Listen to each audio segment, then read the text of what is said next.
Spider-Man 4 may bring back Tobey Maguire and Andrew Garfield. Rumor, Spider-Man 4 plot may involve Tobey Maguire and Andrew Garfield. Spider-Man 4 rumored to want Tobey Maguire and Andrew Garfield back. Rumor, Sony wants Tobey Maguire and Andrew Garfield back for Spider-Man 4. Let's talk about this one.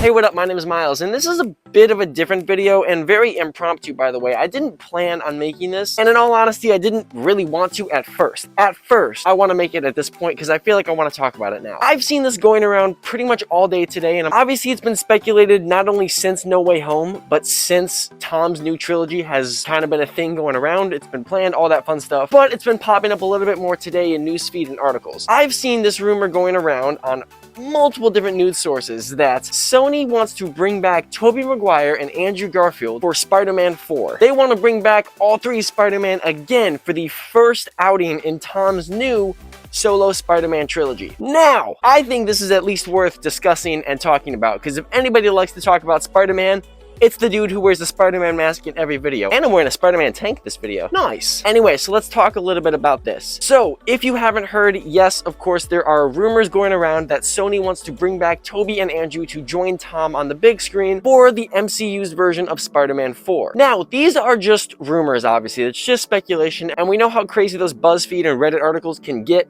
about things like this. And things like Infinity War, Endgame, and even Deadpool 3 were kind of on the rise. The amount of just fake things that came out or fake rumors that came out is ridiculous. So there's no reason to believe that something like this is actually going to happen or is actually in the works or in talks. But let's just play on the hypothetical that it is, and this actually is something that is being talked about, because it would make sense. Obviously, Tobey and Andrew are well loved among the Spider-Man fans, and they had a huge role in No Way Home. And it was really cool seeing all three of them together again. It's not really a question why Sony would want to bring them back. But diving a little bit deeper into this rumor, it said that Sony wants to bring them back, but Marvel and Kevin Feige do not. They want to keep this movie a very grounded, realistic, Peter Parker-esque movie. They don't want to bring in all of the dimensions. They don't want to bring in all of the Spider-Man variants. They don't want to do that stuff for this film anymore. Now, when we get into talking to things like this, when it's all speculation and it's all rumors, I'm not particularly a fan of talking about it, but it does give me the opportunity to talk about Spider-Man 4, and I'm never going to miss that opportunity because I'm excited for this. So, what are my thoughts on this? My thoughts on bringing back Tobey and Andrew for Spider-Man 4. Listen, as much as I love Tobey Maguire and Andrew Garfield, anytime somebody asks me who my favorite Spider-Man is, it alternates between the three because whoever's on the screen that I'm watching is my favorite in that moment. They all show different characteristics of Peter Parker and Spider-Man to different levels, and they're all amazing to watch. We've never had a bad Spider-Man, but I don't want them to come back. Now hear me out, hold on, don't hate me yet. Let me explain. When I say I don't want them to come back, I mean I don't want them to come back in Tom's Spider-Man 4. That doesn't mean I don't want them to get their Amazing Spider-Man 3 or Tobey's Spider-Man 4. Those things, of course, everybody wants, and that would be awesome to see. I don't want them to come back for Tom's Spider-Man 4. Again, I need to say that I absolutely love all three of our Spider-Man. I love Tobey, Andrew, and Tom to unbelievable amounts. They've all shown different characteristics of Spider-Man that I love, and I grew up with all three of them in different levels. But I think that this just simply is not the place for them. No Way Home was a great place for them. It was bringing all three of them together, and it actually had a purpose. They served to be mentors and kind of teachers to Tom's Spider-Man. Both Andrew and Tobey taught Tom something different as well as learning something different. All three of them were able to teach and learn a lesson in that movie. Obviously, Andrew and Tobey having their big brother moments with Tom, being there for him when he didn't have anybody else. That was amazing. And having all three of them bond together was an experience we haven't ever seen before. We've never seen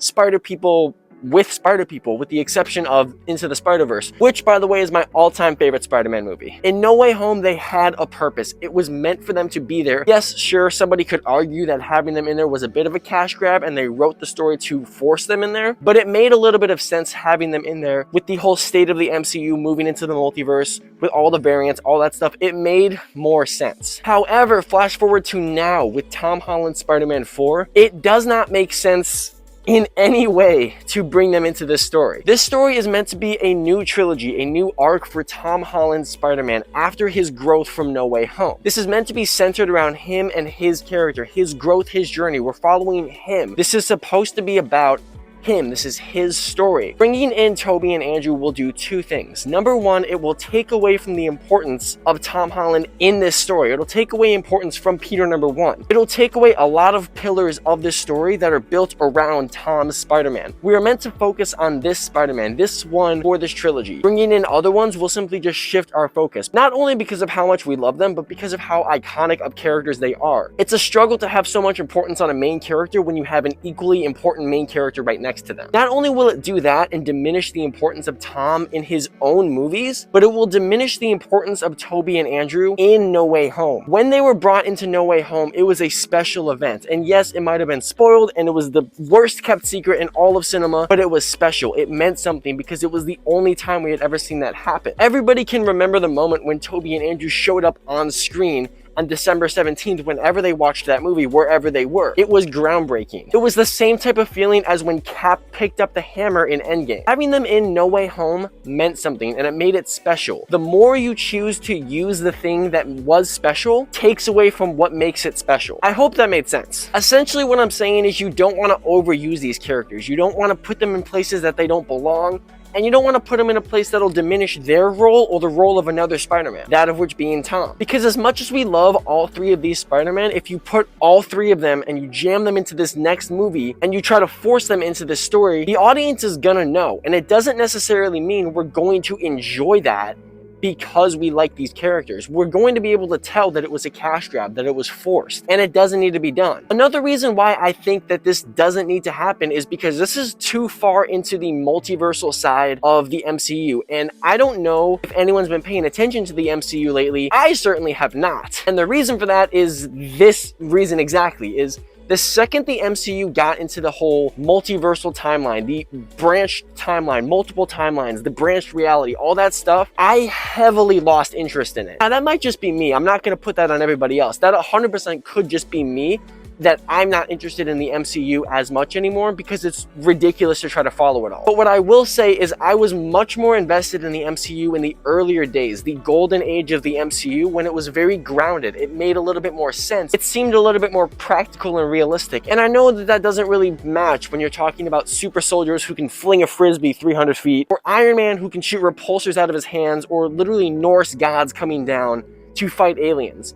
But there was something special about the early MCU that gave it that charm, and I think it was that grounded, realistic approach. When you had a movie like Iron Man or Thor, they put thought into the realism behind it. They made you believe that this is something that could actually happen in our world. It made you believe that these otherworldly things could happen in our world. Then the farther down we go, the more outlandish we get, the more into the timelines and the different multiverses we get, the harder it becomes to follow and the less relatable it becomes. Now, when you get to a character like Spider-Man, who his main trait and his main likeness with audiences is the fact that he is the most relatable superhero, odds are you're gonna want to keep it with the relatable, grounded one, with the most relatable superhero. You know what I'm saying? Does that make sense? I feel like that's something everybody knows about Spider-Man, or at least feels when they're watching or know about Spider-Man, is he is the most relatable character on that screen. He's not a billionaire or a radioactive super soldier. He's just a kid struggling to make ends meet who has a responsibility as a superhero. That's what it is. When you really break it down and it's simple, that's bare bones Spider-Man, that's the story, and he is relatable down to the core. So when you're making a new Spider-Man movie, odds are you're gonna want to keep it pretty relatable. The grounded approach for this movie is almost essential, not only to keep us related to the character, but given the place in the storyline where Peter Parker is, he has just completely hit a reset. He is completely fresh. He is broke, he's in his own apartment, and he's got nothing. He's literally a clean slate. He is fresh. The writers can do whatever they want with him right now. Why wouldn't you choose the grounded approach? The street level Spider-Man, he's struggling to make ends meet. The classic Spider-Man that we've all known and loved is finally gonna come back to the big screen. One of the main complaints with the MCU Peter Parker was that he wasn't realistic, was that he was too out of touch, that he had too much help, that he had a billionaire to give him all of these things, that he had a team. that he had all this support. Regardless of how you feel about the early MCU and Spider-Man's involvement in that, this is a clean slate for everybody. If you enjoyed that, then you have the ability to continue that enjoyment onto his new story. And if you didn't, you hit a hard reset and now you can watch Spider-Man the way you wanted to watch him. Starting off as that fresh comic book Spider-Man that everybody wants. That was the whole point of No Way Home, was him finally learning that lesson of sacrifice and giving up everything. I'm getting into a bit of a tangent here and I'm kind of losing my point, but the point I'm trying to make is we need to keep this grounded approach to Spider-Man, and by bringing in the other two Spider-Men that we said goodbye to in the other movie, we said our farewell, bringing them back will completely get rid of that grounded approach. Look, I'm not against Tobey and Andrew coming back, but if they do want to bring them back, if Sony wants to bring them back, they can do so in a different project. They can bring them back in Amazing Spider-Man 3 or in Spider-Man 4 with Tobey. They have the ability to do these things. They own this character, and Tobey and Andrew are reestablished as Spider-Man variants. There's no limits on what they can do except this. This is the limit that they should be listening to and they should follow. If you want to bring back these other characters, you shouldn't do it at the detriment of another beloved character and his story, especially in the first outing of his new trilogy. The amount of importance that this first movie has for Tom's trilogy is insane, and watering it down to give it to all three Spider-Man is going to make it a little weird. Now, I will bring up this point. Let's say that they do bring them back for like a flashback sequence and Tom is talking to them, or he's like witnessing this flashback. Technically, they would be brought back for the movie and it would still remain this grounded approach and Tom would be the focus of his story. That would be something that's a little bit more in the okay realm. That would be cooler. I think a lot of times when people see these rumors that Tobey and Andrew are coming back, they're imagining it as No Way Home again, as it's going to be all three Spider-Man front and center, all three main characters going at like the Sinister Six or whoever the bad guy is. But maybe it's not that. Maybe if they do come back, it'll be a very small role, if anything. But I'm still under the mindset that maybe they shouldn't come back for this exact movie. If they're going to come back, they should be on their own projects or have some sort of happy medium where it doesn't take away from the grounded approach. Because I can't stress enough how important that grounded, relatable approach is for Tom's Spider-Man. Anyway, this was a bit of a quicker video and hopefully I'm gonna get this up the morning after I record it, but my voice is kind of strained right now. So like I said, I didn't even plan on making this video, but I wanted to at least talk about it. Let me know what you think down in the comments below. Do you want Tobey and Andrew to come back for Spider-Man 4? If you do or if you don't, let me know. I'm always open to hear what other people have to say. I'm very curious to hear what other people have to say about stuff like this. If you're new here, please feel free to like and subscribe. We're almost at 40K. That'd be awesome. Also, I'm giving away a full print costume Spider-Man suit on my Instagram when we hit 10K. We're like 90 people away at this point, so that's really close. If you want to follow here, and you'll have a chance to win a Spider-Man suit when I announce that. But if you don't want to take your chances at the giveaway and you want your own Spider-Man suit, feel free to get one at printcostume.com. Use code MILES15. You can save 15% on your Spider-Man suit. Also, for all of my return viewers, here is your hint for October's secret cosplay. I'm giving a hint on every single video I drop this year until October, giving hints at the secret cosplay I'll be dropping in October. I've given the first 3 hints in other videos, but here is your 4th hint. Number 4, it is based on an iconic movie. Like I said, I can't explain any of the hints, but that's all you're gonna get. As always, thank you for watching. Peace and love, do good things, and I'll see everybody in the next one. Peace. Yeah, Spider-Man!